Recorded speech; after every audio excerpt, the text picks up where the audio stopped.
دعوت اسٹیج دیتے ہیں عالی وقار عزت خان حضرت مولانا مفتی خیر محمد صاحب امام و خطیب مسجد النور دیکھ کہ وہ آئیں اور اپنے خطاب سے سامنے کو مستفیض سنیں.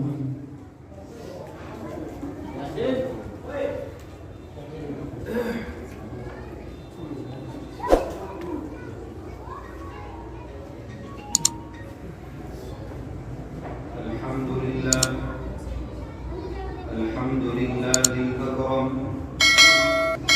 الذي خلق الإنسان وكرم وعلمه من البيان ما لم يعلم فسبحان الذي لا يحصى امتنانه باللسان ولا بالقلم ونشهد أن لا إله إلا الله وحده لا شريك له ونشهد أن سيدنا ومولانا محمدا عبده ورسوله أما بعد فقد قال الله تعالى في القرآن المجيد أعوذ بالله من الشيطان الرجيم بسم الله الرحمن الرحيم والله أخرجكم من بطون أمهاتكم لا تعلمون شيئا وجعل لكم السمع والأبصار والأفئدة قليلا ما تشكرون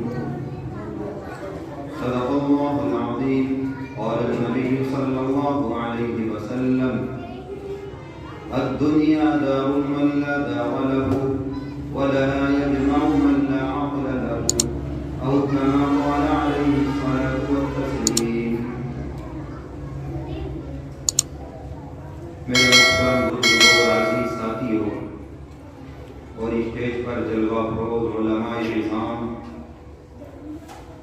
اور بالائی منزل میں پردہ نشین وہ خواتین جو دین کی طرف میں دین کی طلب میں قرآن کی محبت میں اہل قرآن کی محبت میں اپنے کام کاج کو آگے پیچھے کر کے اس ادارے کے سالانہ جلسے میں تشریف لانا.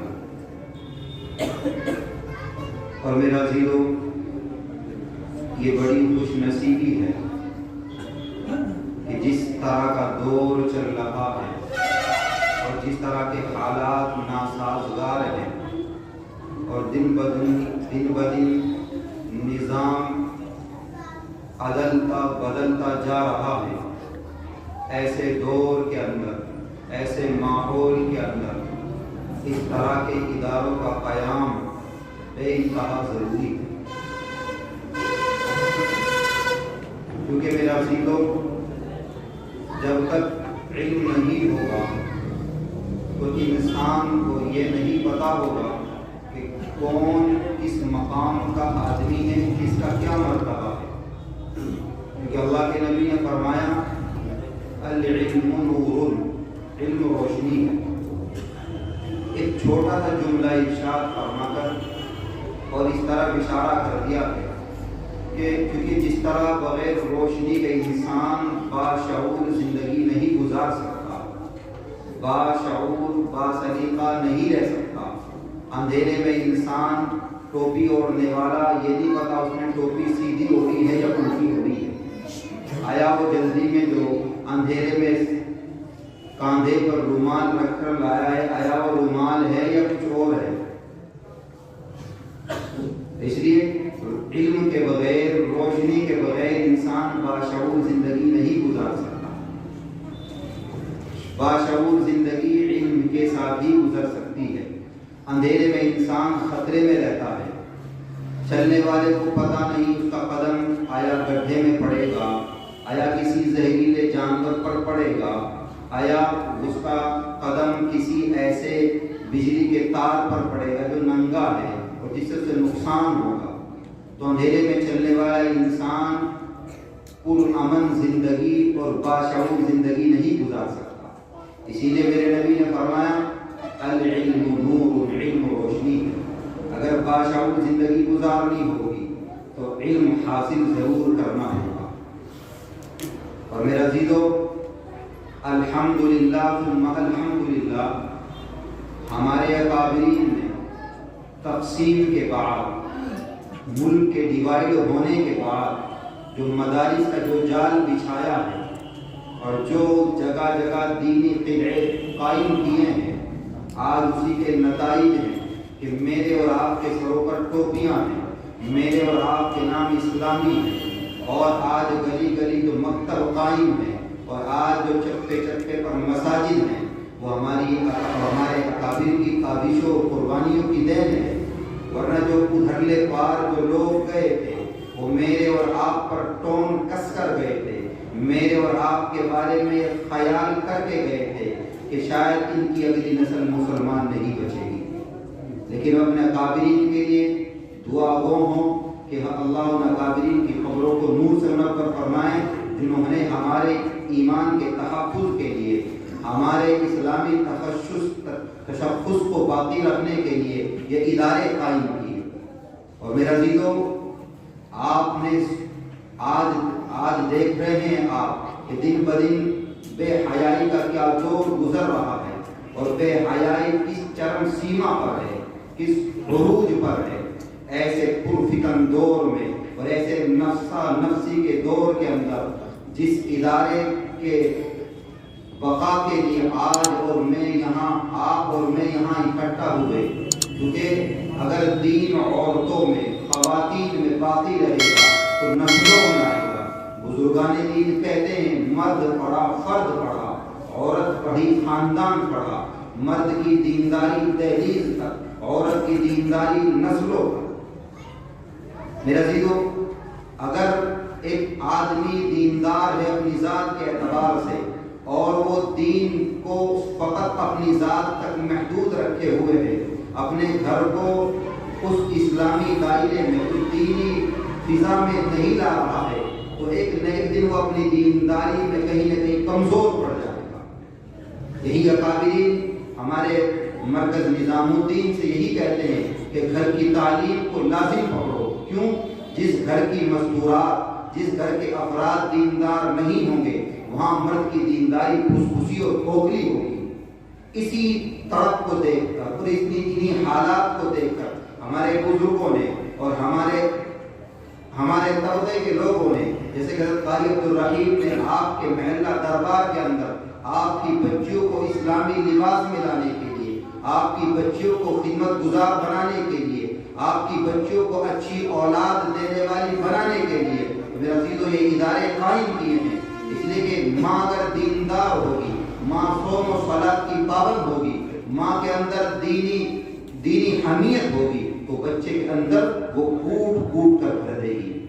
اور اگر ماں دیندار نہیں ہوگی، باپ وقت کا علامہ بن جائے، باپ وقت کا امیر بن جائے، باپ سارے علاقے کی جماعتوں کی کارگزاری سنائے، اور گھر میں عورت دیندار نہ بنی، تو نسلوں میں اس کے اثرات نہ کے برابر آئیں گے۔ یہ میں اور آپ اپنی ذات سے مشاہدہ کر رہے ہیں، اپنی آنکھوں سے دیکھ رہے ہیں۔ لوگ بظاہر کہیں کے چلے لگا چکے، کہیں 4 ماہ لگا چکے، لیکن ان کی نسلوں میں دین کی شعائیں نظر نہیں آ رہی، دین کی رمق نظر نہیں آ رہی۔ اس کی وجہ کیا ہے؟ عورت دیندار نہیں ہے۔ اور بہت سارے گھرانے ایسے ہیں، باپ دیکھنے میں لگتا ہے فاسق و فاجر، دین سے دور، لیکن بچے ان کے دیندار، ان کے چہروں پہ داڑھیاں، ان کے سروں پہ ٹوپیاں، اور ان کی گفتگو کے اندر شیرینی۔ تو تحقیق کے بعد، اندازہ کرنے کے بعد، اور اس کے اندر جانے کے بعد، تہ پر جانے کے بعد پتہ لگتا ہے اس کی ماں دیندار ہے۔ تو اس لیے میرے عزیزو، یہ جو فاطمہ الزہرا علیہ السلام آپ کے محلے میں قائم کیا گیا ہے، یہ آپ کی بچیوں کو دین کی تعلیم سے آشنا کرانے کے لیے، آپ کو اگلی نسلوں میں دیندار افراد دینے کے لیے یہ ادارے قائم کیے ہیں۔ میرا عزیز، کیوں؟ اس لیے کہ ماں کا اٹیچ، ماں کی وابستگی بچے سے ہمیشہ رہتی ہے، اور باپ تو بیچارہ ایک مزدور ہوتا ہے، ایک ملازم ہوتا ہے، ایک کام کرنے والا ہوتا ہے۔ صبح نکلا، کسی کو شام میسر ہے گھر میں، کسی کو نہیں، کسی کو ہفتہ میسر ہے کسی کو نہیں، کسی کو مہینہ میسر ہے کسی کو نہیں، کسی کو سال میں آنا میسر ہے کسی کو نہیں، کسی کو 2 سال میں آنا میسر ہے کسی کو نہیں۔ کوئی شام میں بھی آیا تو سارا دن تھک کر آیا، لہذا وہ کتنی دیر آنکھ کھولے گا, کتنی دیر بچوں میں وقت گزارے گا. سارا دن کی مشقتیں ہیں, مجاہدے ہیں, پریشانیاں ہیں. یار جیسے ہی کھانا کھائے گا, کھانا کھانے کے بعد اس کو کمر لگانے کی سوجے گی اور اس کی آنکھ بند ہو گئی, وہ سو گیا. صبح اٹھا تو اس کو کاروبار کی سوچتی ہے. یار ماں کی تربیت میں جو کردار, بچوں کی تربیت میں جو کردار ادا کیا جاتا ہے وہ ماں کا ہوتا ہے. اکابرین نے ایک واقعہ لکھا ہے پڑوسی ملک کا. ایک پڑوسی ملک کے اندر, ایک کلاس کے اندر, ایک اسکول کے اندر ایک معلمہ نے, ایک ٹیچر نے, ایک استانی نے اپنی کلاس کے بچوں سے, طلباء سے, اسٹوڈنٹ سے پوچھا کہ بچوں کیا بنو گے, تمہارے عزائم کیا ہیں, تمہارے ٹارگیٹ کیا ہیں, تم فیوچر میں کیا بننا چاہتے ہو. کسی بچے نے کہا میں انجینئر بنوں گا, کسی نے کہا میں پائلٹ بنوں گا, کسی نے کہا میں ڈاکٹر بنوں گا, کسی نے کہا پروفیسر بنوں گا, کسی نے کہا سائنٹسٹ بنوں گا. لیکن اس ہی 30-35 طلباء میں, انہی 30-35 اسٹوڈنٹس میں, اسی کلاس میں ایک بچہ ہے جس کی زبان سے یہ الفاظ نکلتے ہیں میں صحابی بنوں گا. جیسے یہ الفاظ نکلتے ہیں میں صحابی بنوں گا, سارے بچوں پر سکتہ تاری, پوری کلاس انگوش بدنتا تعجب میں کہ چونکہ کلاس ہے دنیاوی تعلیم کی, یہاں کسی کو ٹیچر بننا چاہیے گا, کسی کو اسٹوڈنٹ, کسی کو کہنا معلم, اور کسی کو پائلٹ, اور کسی کو پروفیسر بننا تھا. لیکن یہ بچہ صحابی بننے کا کیوں خواب دیکھ رہا ہے, یہ بچہ صحابی بننے کے لیے کیوں اپنا ارادہ طے کر چکا ہے. اس سے پوچھا گیا آخر صحابی کیوں بنے گا, کیا وجہ ہے تیرے صحابی بننے کا, اس خیال کو ذہن میں لانے کے لیے, اس کانسیپٹ کو اپنے اندر تجھے جاننے کے لیے کیا وجہ ہے. تو اس نے بتلایا کہ روزانہ رات کو میری والدہ, میری امی صحابہ کے بڑے اچھے واقعات بتلاتی ہے, اور وہ مجھے کتابوں سے صحابہ کی بڑی بہادری اور ان کے بڑے اچھے واقعات بتلاتی ہے. لہٰذا میں تو روزانہ ان کی اچھی باتیں سنتا ہوں, تو میں نے تو ٹھان لیا ہے میں صحابی بنوں. اس لیے میرا عزیزو, اگر ماں دیندار ہو تو بھی مولانا محفوظ فرما رہے تھے, تو پھر حسین احمد مدنی پیدا ہوتے ہیں, پھر رحمت اللہ کے راضی پیدا ہوتے ہیں, پھر میرا عزیزو زینب الدین اولیاء اللہ پیدا ہوتے ہیں. کیونکہ میرا عزیزو ماں ہی تو بچے کے ساتھ اٹیچ رہتی ہے. بچہ جب چپل پہن رہا ہے پیر میں تو ماں دیکھتی ہے کہ کیسے پہن رہا ہے, ماں ہی تو بتلائے گی اس کو سیدھے پیر میں پہننا ہے یا الٹے میں پہننا ہے. بچہ جب کا نام شرٹ پہن رہا ہے, کرتا پہن رہا ہے, تو ماں ہی تو دیکھتی ہے کہ کون سے ہاتھ میں پہن رہا ہے. اگر ماں دیندار ہوگی, ماں صوم و صلاۃ کی پابند ہوگی, ماں کو دین سے لگاؤ ہوگا, شریعت و سنت سے لگاؤ ہوگا, اس سے محبت ہوگی, تو بچے کو بتلائے گی بیٹے اس ہاتھ میں نہیں اس ہاتھ میں پہن, اگلے دن پہنے گا, پھر اس کو اسی ہاتھ میں پہنائے گی, پھر سیدھے ہاتھ میں پہنائے گی. جب روزانہ اس نے اپنے بچے کو سیدھے ہاتھ میں کرتا پہنایا, سیدھے پیر میں پائجامہ پہنایا, الٹے پیر میں کلم چپل پہنائی, جب وہ بیت الخلا گیا تو بیت الخلا جاتے ہوئے ماں نے دیکھا بچہ سیدھے پیر سے گا, بیٹا ایسا نہیں کرنا, کل سے آپ کو کلم الٹے پیر سے جانا ہے. دوبارہ پھر گیا تو پھر کہا الٹے پیر سے جانا ہے. جب روزانہ اس کو سکھلایا کہ اس کو ایسا نہیں ایسا کرنا ہے, یہ سنت ہے, یہ سنت کے خلاف ہے, تو پھر وہ جو بچپن میں سیکھا ہے پھر بچپن تک سنتوں کا عالم بنے گا. میرا عزیزو, اس لیے ماں کا دیندار ہونا بالمقابل باپ سے زیادہ ضروری ہے. اسی لیے میرا عزیزو, بچیوں کی تعلیم کے لیے جو نظم کیا جا رہا ہے, چپے چپے پر اسکول اور مدرسے کھولے جا رہے ہیں, لیکن میرا عزیزو اسکولوں کے اندر دنیاوی تعلیم ہے اور مدارس کے اندر دینی تعلیم ہے, اور یہاں دینی تعلیم کے ساتھ ساتھ تربیت بھی ہے. اور میرا عزیزو, میرا اور آپ کا مقصد تعلیم سے تعلیم ہو, ورنہ اقبال نے کہا تھا اللہ سے کرے دور تو تعلیم بھی فتنہ, املاک بھی اولاد بھی جاگیر بھی فتنہ. اگر تعلیم جب دنیاوی ہو, جب وہ جون سی بھی تعلیم ہو, اگر وہ اللہ سے دوری کا سبب بن رہی ہے, وہ سوچ کے اندر مذہب اسلام کے قانون پر, مذہب اسلام کی تہذیب پر اعتراض کرنے والی بن رہی ہے, تو میرا عزیزو اس تعلیم سے بے تعلیم رہنا بہتر ہے. اور میرا عزیزو, آج جو ملک کے اندر حالات ہیں, میرا عزیزو اس کی وجہ کیا ہے کہ مذہب اسلام کے تشخص کو مسلمانوں نے اپنایا نہیں, اس کو بچایا نہیں, اور اب پریشانی ہونے لگی ہے کہ اب یہ کیا ہوتا جا رہا ہے, اب یہ کیا ہوتا جا رہا ہے. کہیں پردے پر اعتراض تو کہیں ٹوپی پر اعتراض, کہیں داڑھی پر اعتراض تو کبھی کسی چیز پر اعتراض. لیکن میرا عزیزو, پہلے میں اپنے آپ کے گریبان میں جھانکوں, پہلے میں اپنی بستی کا جائزہ لوں, پہلے میں اپنے گھر کو دیکھوں, اپنی بہنوں اور بچوں کو دیکھوں, کیا وہ کتنے پردے کے پابند ہیں. ہم نے کبھی اپنی بچی کو اس بات کا پابند بنایا کہ تمہیں اسکول جانا ہے یا مدرسے جانا ہے یا دکان پر سامان لینے جانا ہے بغیر دوپٹے کے نہیں جانا ہے. تو ادھر ادھر کی نہ بات کر یہ بتا کہ قافلہ کیوں لٹا. مجھے رہبروں سے گلا نہیں، تیری رہبری کا سوال ہے. ہمیں غیروں سے گلا نہیں ہونا چاہیے. مذہب اسلام کے ماننے والے اور 5% لوگ ٹوپی اوڑھتے ہیں، 95% لوگ بغیر ٹوپی کے رہتے ہیں. پھر کوئی آدمی ٹوپی پر اعتراض کرے تو ان کا اعتراض کیا ہے؟ یہ ہماری کمزوریاں ہیں. میرا عزیزو، اس ملک کے اندر جس ملک میں اور آپ رہ رہے ہیں، ہمارے اکابرین کی قربانیوں کی بدولت ہمیں مذہب اسلام پر عمل کرنے کی مکمل آزادی ملی تھی اور ہم نے اس مذہب اسلام پر یہاں رہ کر مکمل طریقے سے عمل کیا. ہم نے جہاں چاہے مصلے ڈالے، جہاں چاہے نمازیں پڑھائی، جہاں چاہے اذانیں دی، جہاں چاہے مذہب اسلام کے جس حکم کو اپنانا چاہا اپنایا. لیکن میرے عزیزو، چند لوگوں نے اپنایا.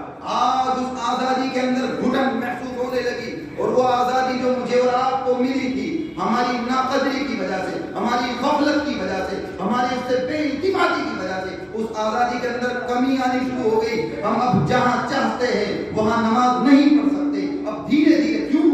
میرے اور آپ نے اس کو اپنایا نہیں ہے.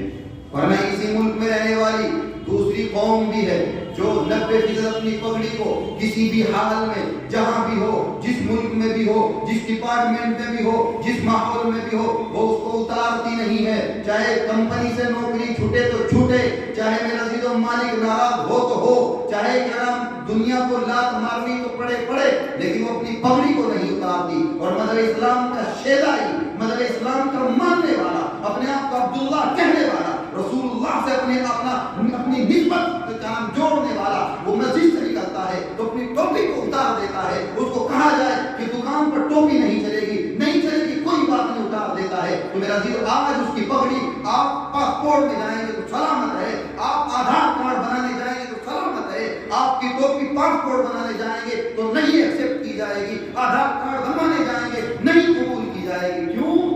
آپ نے اپنا تشخص خود اس کی حفاظت نہیں کی ہے. میرا عزیزو، یہ مدارس اسلامیہ مجھے اور آپ کو ان کی قدر کرنی چاہیے اور خصوصاً بچیوں کے اندر دینی تعلیم کو زندہ کرنے کے لیے جو میرا عزیزو ہمارے اکابرین اور ہمارے لوگ یہ کوششیں کر رہے ہیں، ان کی قدردانی کی جانی چاہیے. اور میرا عزیزو، میں نے قرآن مقدس کی آیت آپ کو شروع میں سنائی تھی، اس میں اللہ کہہ رہا ہے وَاللَّهُ أَخْرَجَكُم مِّن بُطُونِ أُمَّهَاتِكُمْ لَا تَعْلَمُونَ شَيْئًا. ہم نے تمہیں تمہاری ماں کی پیٹوں سے، تمہارے ماں کے پیٹوں سے اس حال میں نکالا کہ تم کچھ بھی نہیں جانتے تھے. لا تعلمون شیئا وجعل لكم السمع، اپنے کان دیے، والابصار، اور آنکھ دی، والافئدہ، اور دل و دماغ دیے. کیوں دیے؟ تاکہ سوچنا، سمجھنا، علم حاصل کرنا انہی کے ذریعے سے ہو. تو میرے عزیزو، اس لیے مجھے اور آپ کو چاہیے، وقت بہت کم ہے کیونکہ میرا عزیزو 2:45 بجے جا رہے ہیں، مولانا آصف محمود صاحب اور دیگر اکابرین موجود ہیں. میں تو آپ سے یہی کہوں گا اور آپ سے یہی التماس اور آپ سے یہ درخواست کروں گا کہ جتنے ہو سکے مدرسے قائم کیے جائیں، گلی گلی، چپے چپے، مسجد در مسجد، مکتب قائم کیے جائے. یہی میرا عزیزو خواہش تھی، یہی آرزو تمنا تھی اور یہی للکار تھی اور یہی دعا تھی اس شیخ الہند کی جنہوں نے اسیرے، جنہوں نے مالٹا کی کال کوٹڑیوں میں رہ کر میرے عزیزو میرے اور آپ کے لیے دعائیں کی. حضرت جب کال کوٹڑی سے آئے 4.5 سالہ زندگی گزارنے کے بعد تو آپ نے اپنے شاگردوں کو بدرو کر بلا کر جو کہا تھا وہ یہی کہا تھا کہ میں نے 4.5 سال کال کوٹڑی میں، اندھیری میں، پریشانی کے عالم میں، اس تنہائی میں غور و خوض کیا اور اس غور و خوض کے نتیجے میں اس مقام پر پہنچا ہوں، اس خیال پر پہنچا ہوں کہ مسلمانوں کی پسپائی، مسلمانوں کی تنزلی اور مسلمانوں کے بچھڑنے کا راز کیا ہے. اس کو 2 وجہ بتلائی تھی. نمبر 1 قرآن سے دوری، نمبر 1 قرآن سے دوری، نمبر 2 آپسی اختلافات. اب میں اور آپ قرآن سے دوری کہیں کہ ہمارے یہاں تو گلی گلی مسجدیں ہیں، گلی گلی مکتب ہیں، گلی گلی مدرسے ہیں، بے شمار مسجدیں ہیں، لیکن آپ اگر اپنے کہرانے کا جو ایک دینی اعتبار سے جس کی پہچان ہے اور جہاں علماء کا ایک زمانے سے تعلق رہا اور ہر ہفتے، ہر جمعرات کو اور کوئی نہ کوئی دن یا کوئی نہ کوئی اللہ والا آپ کو سمجھانے کے لیے آتا ہے، لیکن آپ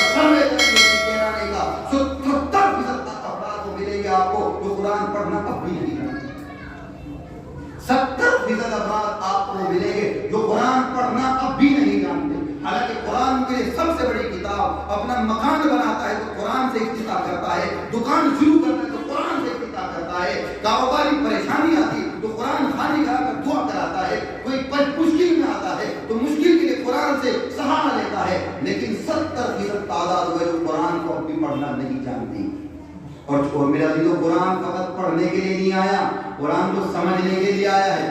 قرآن فقط پڑھنے کے لیے نہیں آیا, سمجھنے کے لیے آیا. سمجھنے والے تو پورے ہندوستان کے اندر آپ کو 2% بھی نہیں ملے گا. اور میرا دل بغیر سمجھے کیسے پتہ چلے گا؟ آپ کا کہیں کاروبار ہو آسٹریلیا سے یا اسی طرح لندن سے یا کینیڈا سے, اور آپ وہاں کی گفتگو نہ جانتے ہو, اور آپ کی کوئی پارٹی ہو, آپ کا کوئی کاروباری لین دین ہو, وہ کوئی میسج بھیجے, کوئی پیغام بھیجے آپ کو, اور آپ کو زبان پڑھنی نہ آتی ہو, تو جب تک آپ اس پیغام کو, اس میسج کو نہ پڑھوا لو, آپ کو چین نہیں آئے گا, آپ کو سکون نہیں ملے گا. کہ آپ کو کبھی یہ بے چینی قرآن کے بارے میں بھی ہوئی؟ الحمدللہ رب العالمین ہر نماز میں سنتے ہیں, ایاک نعبد و ایاک نستعین, ہر نماز میں کلام سنتے ہیں اور پڑھتے ہیں, التحیات للہ والصلوات والطیبات, ہر نماز میں پڑھتے ہیں. کیا کبھی اس پر طرف دھیان نہیں دیا کہ ہم یہ کیا کیا رہے اللہ سے؟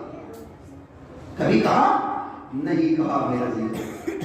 میرا عزیزو کبھی سوچا بھی نہیں. تو قرآن پڑھنے والے تو اتنے ہیں اور قرآن سمجھنے والے اتنے ہیں, اور پھر شکوہ ہے. اسی کو ایک شاعر نے کہا تھا, وہ معزز تھے زمانے میں مسلمان ہو کر, اور ہم خوار ہوئے تاریخ قرآن ہو کر. انہیں اللہ نے مسلمان بننے کی وجہ سے, اسلامی قانون کو زندگی میں لانے کی وجہ سے عزت دی تھی. اور مجھے اور آپ کو تنزلی ملی, مجھے اور آپ کو کسپائی ملی. میں اور آپ جو آج ایک کانم ہلکی نگاہ سے, مجروح نگاہ سے, کانم تانو تشمیع کی نگاہ سے دیکھے جا رہے ہیں, وہ قرآن کو چھوڑ کر دیکھے جا رہے ہیں. اس لیے میرا دل, مجھے اور آپ کو قرآن کو اپنانا ہوگا, قرآن کی تعلیم کو عام کرنا ہوگا. قرآن پڑھنا نہیں جانتے تو اپنی اولادوں کو قرآن پڑھائیں گے, قرآن والوں سے محبت کریں گے, اور آئندہ ہم کوشش کریں گے ہمارے گھر کا کوئی فرد قرآن کی تعلیم سے محروم نہ رہے. اللہ مجھے بھی اور آپ کو بھی قرآن سے, اہل قرآن سے, اور قرآن کے جو ادارے ہیں ان سے محبت کرنے کی اور ان کا بھرپور تعاون کرنے کی توفیق عطا فرمائے. وآخر دعوانا الحمد للہ رب العالمین.